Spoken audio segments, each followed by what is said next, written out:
Число заболевших ОРВИ и гриппом в республике достигло 36 тысяч человек. Закрыли уже 177 общеобразовательных учреждений. Полный карантин объявлен на неделю в 2 городах. Охватит ли эпидемия всю республику? Какие меры предпринимаются, чтобы не допустить этого, расскажет наш корреспондент Айгуль Хатыпова. Откройте свою тетрадь и запишите тему нашего урока «Отечественная война 1812 года».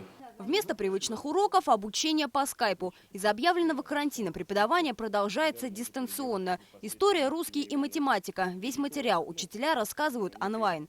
Также через интернет проверяют и домашние задания. В коридорах непривычная тишина, лишь технический персонал проводит дезинфекцию. Такие меры предприняты для предотвращения роста сезонной заболеваемости детей. Карантин объявлен на неделю. На сегодняшний день в республике из 1318 общеобразовательных учреждений закрыты на карантин полностью 177 школ. В 411 учреждениях введены ограничительные мероприятия. В 46 учреждениях классы закрыты на карантин. И также закрыты 5 государственных общеобразовательных организаций, подведомственных Министерству образования.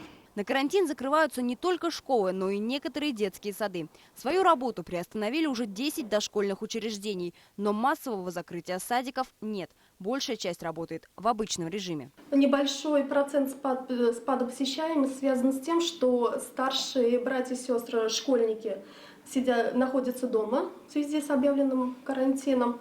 Поэтому многие родители решили оставить младших детей также дома под присмотром. Сейчас в республике ведется ежедневный мониторинг заражения ОРВИ, гриппом и пневмонией. Пик заболеваемости зарегистрирован в Октябрьском и Туймазинском районах, а также в Уфе.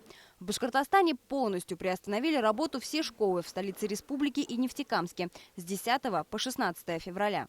За минувшую неделю в Башкортостане выросло число заразившихся гриппом и ОРВИ. Сейчас в республике болеет более 36 тысяч человек. Из них около 70% – дети. Врачи рекомендуют не заниматься самолечением. При первых симптомах обращаться за медицинской помощью, а для профилактики в общественных местах носить защитную маску. Айгуль Хатыпова, Станислав Птица и Тимур Каюмов. Новости Уфа.